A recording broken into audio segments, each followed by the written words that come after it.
Welcome back to yet another exciting episode of Branding Banter, your promo products podcast, where you can get all the nerdy news you need to know about. Meg Am is I currently here? doing the Mannequin Challenge right now, but I'm Jeff Franklin, National Accounts Manager with Headwear USA. Well, Sarah, we'll kick it off to you next because Meg is still doing the Mannequin Challenge. I what's can going hear her. on? I'm Sarah Goshkarian Unruh with National Sales Manager at Stalls. I don't know what's going on. No idea. My whole screen went black and I'm We just can hanging out. hear you though, so I this is know. awesome. Just do it. Just roll with it. Sure. This is Meg Gerber, Director of Sales at Performa. Oh, I love it. We can all pose like how she's frozen. I'm gonna try and come out and come back in. I don't know what's going on. No. We need likes in the comment section down below for the greatest episode ever. All right. So we've got a fun episode for you today, even if it's just the two of us now at this point.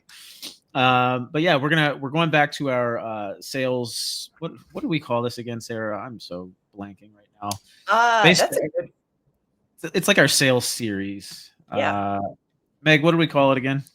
I don't know. Is it a sales series, like our 5? Yeah, we were kind of doing, different ways to grow your business, right? This is just stuff that you already probably know, but you're not really putting it down on paper. And I think we talked about earning new customers. We talked about growing your business through operational efficiencies. We talked about growing your business through, I think, hiring salespeople, CSRs, admin people. And I think today, I don't know if you talked about this yet, but we're going to be talking about maximizing your existing book of business, right? And if you heard any of my sessions at PPI or ASI, this is something that I talked about, right? It's the secret to sustainable growth, right? Because it needs to be sustainable. You can't just go hard on one day, one thing and expect it to work, right? You need to add a bunch of things. So it's all all your buckets. Sorry, I'm a little distracted by my tags. You're a mess right now. I am a mess. This podcast. I personally like Frozen Meg better. Where was I? I was like this? Yeah, something like that. Felt like this. But at least like your facial expressions weren't like crazy, which was good. Yeah. It would have been great just to have that as the whole podcast. You should have just rolled with it. Well, it was a black screen. It was just the whole thing. Well, next time. I can hear you. It's great. Oh man. So all right. You want to kick it off then, Jeff? Yeah. Well, I'm gonna ask you, since you've already done a couple speeches or presentations on the topic. So what is the secret to maximizing your existing book of business? Like how do you use your existing book of business to then grow your sales sustainably? So I think when it comes down to it, people are really afraid they think they're being pushy, or they think they're being, too much, but it's not about that. I think when you dig into your client base, it's really about uncovering what you haven't been selling. You're uncovering new opportunities, and it really helps you adapt to their needs. So when you think about cross-selling, think about upselling. That's what you don't want to you don't want to think, oh, that's too pushy. That's where you're going to be uncovering the needs of your client, right? So I always think about it like this. Think about your biggest clients, right? What are you selling to them? Are you only selling print? Are you only selling apparel? Maybe you're only selling branded merchandise. You can start there by uncovering, like, hey, maybe an order just went through, and sorry, my cat is having a conniption over here. Let's say you just had an order go through, right? And you're following up with that. You don't want to say, oh, how was that order, right? Maybe it's like, oh, hey, I see you have an event coming up that we just did some custom giveaways for. Do you have signage? Do you guys have business cards? How about uniforms? It's all about uncovering those needs to kind of grow that book of business. So I think this episode will be about like how do we unlock that untapped potential, right? Where we find it in your existing client base, that will lead to long-term growth. So that's where I would like to start with all of this. Sarah, I don't want to monopolize this entire conversation. Did you want to tap into your old distributor hat and talk about any of this first before I go off on all my tangents? You're fine. This is actually how we kind of grew our business as a distributor. So when I was in those in that world, if you will, is to your point, if there was another event that was coming up, that's how we learned that there were different departments within this large company organization that had different decision makers when it came to buying for those various departments. And so then it was asking for that referral from an internal perspective. So we already knew that we were part of procurement, which was phenomenal, right? So we were already part of that approved vendor list. And so as soon as like it came up that the marketing team was like, yeah, there's another event, we're like, oh, okay, well, how can we help with that? What do you guys need for that? And they're like, oh, actually, that's this team that does this, right? This is the executive team, and they have somebody else makes those buying decisions for them. So then it was asking for a referral for those. So I think a lot of times people focus on who it is that they have relationships with currently that they're doing business with, and they forget to ask if they're the only one who's making buying decisions whenever it comes to the purchasing for various events inside of the organization. And so to me, that's an easy way in order to kind of spider web yourself, is what I say, inside of the organization without even having to then ask for external referrals. That's perfect. So you're identifying the opportunities within the network, within that, that client base. I think that's great. I always talk when I'm talking to my franchise owners about this, and like, you want to always ask these with open-ended questions, right? Can you share what your next 2-3 event looks like? What are the priorities for this quarter? Is there a specific event or campaign that you're prioritizing? Would you mind sharing your event calendar with us to help simplify things? I think people are just so afraid of the answer no. They're afraid to fail. They're afraid of rejection. But it's, I really, when you're working on the business, you are your biggest, you standing in your own way is you're going to be Yeah, your you're biggest your only advocate, obstacle. right? Yes. That, Exactly. that was Exactly. definitely one of the things that I used a lot, Meg, when I was working as a distributor, because I used to specialize in universities, and I mean, I did a lot of other stuff as well. I cast a wide net, but universities seemed to be where I was really grabbing a hold a lot. And almost every single department has an events calendar, and they have them way out in advance. And that's one of the biggest challenges, I think, for most people, is that they rely on clients to reach out to them to Hmm. tell them about their upcoming needs, and that's why we're always behind the eight ball. That's why most of the time we're not necessarily given the 10 to 12 weeks that it takes sometimes to do an overseas order. And if you have that events calendar, you then get to take the planning out of your client's hands and actually do the work for them, win the business, and continue to maintain or retain that client, because you're going above and beyond, and really you're making your life so much easier, rather than constantly rushing. And then just backpedaling a little bit even further, Meg, the thing that you had mentioned about, if starting with somebody that's doing a lot of apparel or only specializing in apparel, that's something that we currently do at Headwear now. If you're doing a lot of shirts or outerwear or stuff like that, we take those, the mock-ups or the orders that you've done for apparel, if you're not selling a lot of hats, and we'll start to do virtual concepts or spec samples, that are companion pieces for the pieces that your client's Perfect. already ordering. And I can't tell you how many clients I approach that say, "Oh, we just don't really do that much hat business." I'm like, "All right, well, you obviously do apparel, right? It's 40% of the industry. Why wouldn't you be doing it?" So, then that's what we do. And then the next thing you know, a year later, the client's like, "Oh my God, we didn't do any hat business. And now we're doing, $100,000 or whatever." So Yeah, 100%, it's amazing. absolutely, uh, two really great points that you've made already, Meg. Yeah. Oh, I think well, it's thanks. important to make sure that you don't think of your clients as like the small business mindset that a lot of us are from a distributor standpoint, because they have somebody else who's probably making the buying decisions for marketing, then what's making the buying decisions for events, then what's making decisions for their HR department, then what's making decisions for their finance department. So there's a lot of like point of contacts in order to ensure that you can kind of grow that business. I will say, one of the biggest things that's missed is the research aspect of all of this. So, Jeff, just like you were saying, you are really doing that work for the distributor, right? You're saying, "Hey, just give me the apparel mock-ups. Let me kind of put the research together and put a complete picture. Let's tell a complete story for your customer."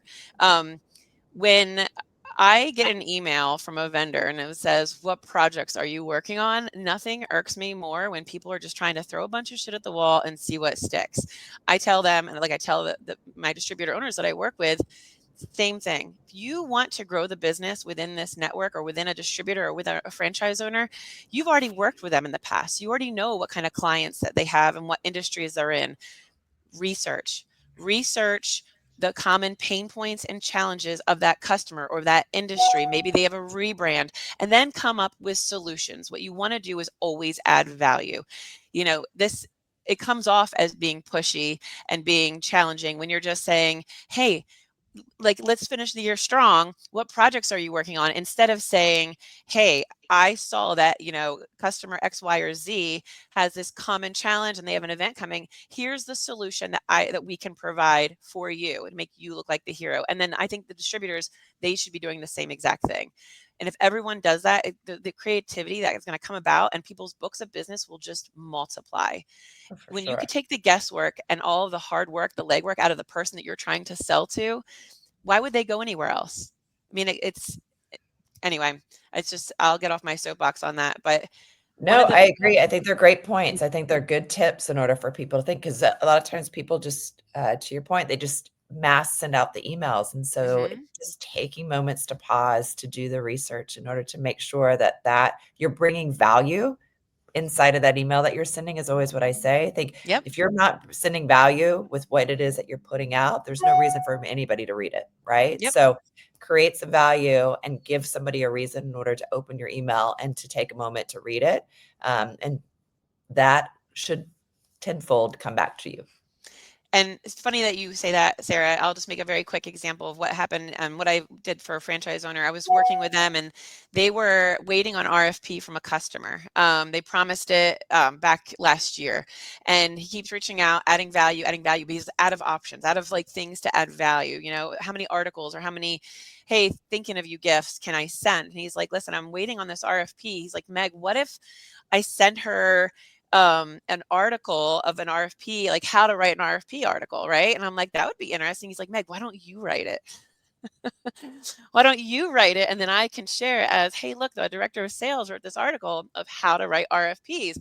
And I was like, oh man, this is going to take some work. But I actually just published an article on LinkedIn, and it was hard for me to shift the perspective, right? Because I've always sold to distributors, and now I'm on the distributor side, but I'm not selling to end users. I'm helping our franchise owners sell to end users, or, coaching and all those things. So I had to have the perspective of, I'm writing this as my audience being a marketer or a procurement office, and how give them tips so that my owners can now share that article. So it took me a minute to kind of get in that mindset, but I Flip it. took a Yeah. different spin on it that you would normally see. And it's like, instead of just trying to sell on price and buy on price, because you will buy it twice, that you have to add a more of a creativity element to it, right? I think of it as an audition.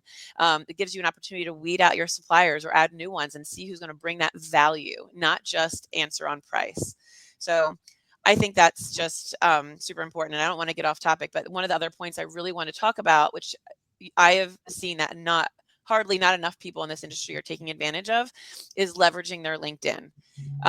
I was in I think a webinar back during COVID. I have like a little mini desk thing. It says like I don't know, it was like a cornhole thing, and it was leveraging LinkedIn. And up until before that, I really didn't take LinkedIn too seriously because I was on Facebook. But now, being on the distributor side, especially, I'm like, it's so important to have your LinkedIn completely optimized, because even if you're prospecting or you're trying to reach out to customers in any other way, if they don't know who you are, they're going to LinkedIn. They're going to LinkedIn to see who you are and what your expertise is, what your, you know, who you are, what you're passionate about. I tell the people that I work with, like, LinkedIn, you need to position yourself as that expert. A well optimized LinkedIn profile shows your expertise, showcases the positions that you've held, your skills, and it is so important. It's an opportunity to write blogs, it's an opportunity to post case studies and success stories, so that when someone comes to you, you are the expert. Like, Jeff, if I go to your LinkedIn, you are going to be the expert on everything headwear, decoration, different headwear types, 5-panel, 6-panel, structured, unstructured, whatever. I'm going to know that because that's who you are. And the same with you, Sarah. It's going to be everything transfer, decoration related. And I'm going to know that just by going to your LinkedIn, who you work for, what you're looking to accomplish on LinkedIn. Your picture should be new, professional, clear, within the last 6 months, because I can tell you how many times I've gone to someone's LinkedIn and then met them. And I'm like, oh my God, this picture was taken 40 years ago. Well, it's like unrecognizable. That's like the Yeah. worst thing too, is whenever you try to meet somebody and that they're just literally unrecognizable because it was a picture that was used from such a long time ago, and they just don't look anything like that. And so, yeah. Yeah. I So mean, that you picture could is just be important. me and change your facial hair every 3 months. Right. Or that. Well, Or and it me, throws my hair people off. color Like, every you 3 get months. it. People are like, "Hey, what? I've only ever seen you with like a full beard," right? It's actually kind of People say that to annoying you. though. Because I feel like I look the same either way. Like, yeah, there's a mustache, or yeah, there's a beard, or Yeah. yeah, there's clean shave, but my face is my face. You know what I Yeah. mean? Yeah. Yeah, You know? it changes though. I'm telling you, facial hair on men, like it totally throws me off sometimes. Like, and Yeah. people look older to me with facial hair than not. Yeah, So I look like a baby when I'm Yeah. clean shaved. But I mean, I'm getting older now, you know, so my age is starting to show even when I it's do true. clean shave. So that's why I'm like kind of okay with going completely clean shaven now because I don't look like a absolute A child. infant. Yeah. But Um, yeah, but like your LinkedIn should be like just a relevant picture, not from like when you're 20 years old, but when you're in your 30s, 40s, 50s, whatever, wherever you are, that year Speaking should of be that, taken. take advantage of the headshots that Oh my God. They're at all the regional associations, the big trade regional shows. associations do them. The big trade shows do them. I saw PPAI was just doing them at their booth, I saw that or right too. around their booth at Expo. I mean, you have the opportunity to get free headshots. Like, take advantage of it. Yeah, Yeah, absolutely. and ladies, like it doesn't have to be when you're like fully decked out in makeup and Right. everything else. Like it's Mhm. okay for it to be like of how people see you on a daily basis. And so It should kind of like exactly. a PSA Natural, reminder, authentic. like be Mhm. natural, authentic yourself and to go have your picture taken. So don't be like, oh my gosh, like I don't have all my makeup done and my hair's not perfect. That's okay. That's what people probably connect with more Your than what true, they do whenever authentic you're self. done to the nine. Yep. So But yeah. also don't take advantage of the headshot the day after a bender. Yes. Well, very Yes. true. Yeah. So really, Okay. one other tip on LinkedIn, you're not just posting on your wall either. It is so important to engage with your clients, re-engage with your peers. If you are a distributor and you have 5 people in your office and they're all posting, you all have different client bases or networks, comment and engage on network are all going to see that, and it's going to raise the algorithm. It's going to boost the algorithm. And like I said, LinkedIn that is where your audience is. Whether your demographic may be, TikTok or Instagram or Facebook, if you are in a professional or corporate setting, people are going to look you and your business up on LinkedIn. So that is so important to make sure that it's optimized. Anything else about LinkedIn before I go on to the next part of my, you know, existing clients book of business? No, I No, think that's good. my only other tip that I would add for LinkedIn is I think it's important from a business perspective to add a little bit of your personal, right? Like Oh, that's what I always absolutely. tell people. Like I'm not just the national sales manager at Stalls. Like there is more to Sarah than just that. And so just like on Facebook, like I'm more than just a mom, right? So there's all these other pieces that put together. So it is important to create that connection. And that's what helps draw people in. If you're just spewing information out and you just feel like people don't like to feel like they're being talked at. So that's to Tell a me, story. Yep. tell stories. Sarah, do you want to shout out your website? Oh, you can. So Do you want to do that? promomisfit.com. Yeah. Or promo Say it misfit. again. Thanks. Promo Misfit. Promo misfit or promo misfit. Oh, I Look at love that There you it. go. marketing spin. I love it. So, as to your point, Sarah, when my daughter joined Proforma, I was like trying to go through all this stuff and she was so overwhelmed by it. And I'm like, okay, let's start on LinkedIn. She did all the things I told her to do. And she's like, now what? And I said, why don't you introduce yourself, who Yeah. you are, things that you're passionate about, your hobbies, and include a picture of you being your authentic self.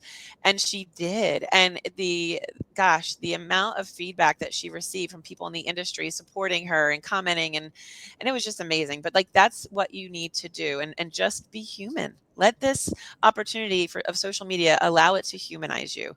Be your true authentic self, engage, position yourself as the expert, all of that. So I think that's super important. Well, because everyone has different connector points is what I say, Exactly. right? And Mhm. so, you're trying to grow your audience and you're trying to make sure that, you can connect with everybody. If you just focus on this one small little piece, you're probably not going to grow that network very big. Yeah. So if it's cooking, throw cooking out there. If it's working out, throw working out there, whatever it is. 100%. Couldn't agree more. All right. And then the next part of this, I am taking a page right out of our buddy JQ's book, and this is about re-engagement. So after every lost order and every won order, right? So she talks about the 7-3 rule. Think of it like this. Michael Jordan, every time he makes a shot and he makes it, does he sit there and celebrate, or does he get back on defense, right? Same when he misses. Is he sitting there being sad and like, oh my gosh, what am I going to do? I lost it. No, he's getting back on defense. Afterward, he's reassessing the tapes. Where did I go wrong? How can I get better? I mean, Kobe Bryant, right? He missed more shots than he made. It's because they don't give up. But when we're re-engaging with our customers, same thing. Every time you win an order or proposal, you're re-engaging after 7 days. Within that week, you are re-engaging with every order you won, uncovering new opportunities, looking for what their priorities are in the upcoming weeks or quarter or year, getting that calendar, and then every lost order. A lot of times people don't want to face it because of their fear of hearing what they did wrong. This is the time that you can evolve and grow and adapt and change your processes. Maybe you did lose that order because of price. Then you want to assess, is the juice even worth the squeeze on this one, right?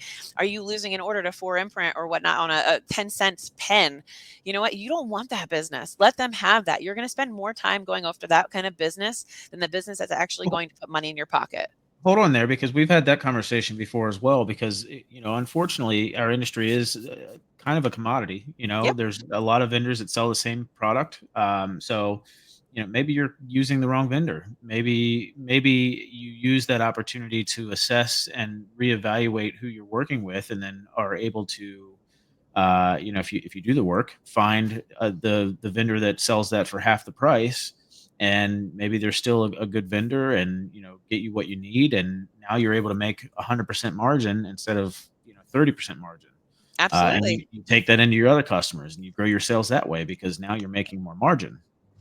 And it all comes from assessing it, right? Why did I lose this order? And then identifying it, and then either fixing it, adapting it, or moving on. Because if you sit there and you sulk and you hover over that loss, you're not going to grow from it. You're not going to get that business after that no is a no. So let's turn it into a yes later on. Trying to think.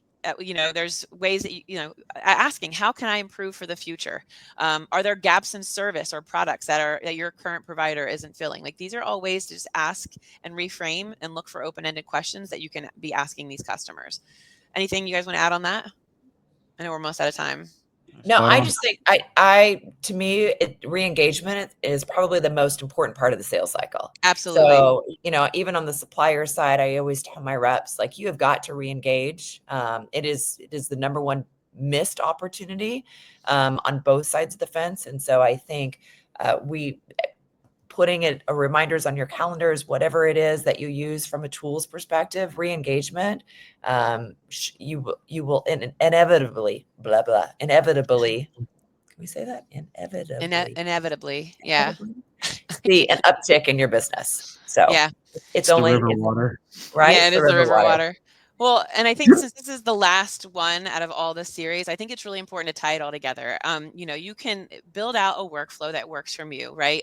A prospecting workflow that, it talks about re-engaging, the research, the former clients, the virtual handshake day. Make sure that you're building this workflow into your daily schedule, and make sure you do it between 6 a.m. and 11 a.m. in your current time zone, because that's when the people are going to be more receptive to this cold calling or warm calling, and open to talking about their orders. So that is it for me. I know I tried to wrap that up very quickly, but what is so funny, Jeff? Nothing.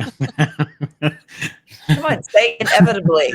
Just kidding. No, that's not what I was laughing about. I was laughing about something else that happened after that. There was another faux pas, and I'm going to have to go back and re-listen to it to see if I heard what I actually heard. Oh, Lord. Uh-oh. Oh, Lord. Probably not. All right. But well, probably. Meg, that was an excellent topic. Thank you so much. And I did hear, by the way, that you absolutely rocked it and killed it at all of your speaking engagements at ASI and PPAI. So congrats, and thanks for sharing your wealth of knowledge and bringing it onto the podcast. I'd love to. The rest of Maybe us we can. plebs.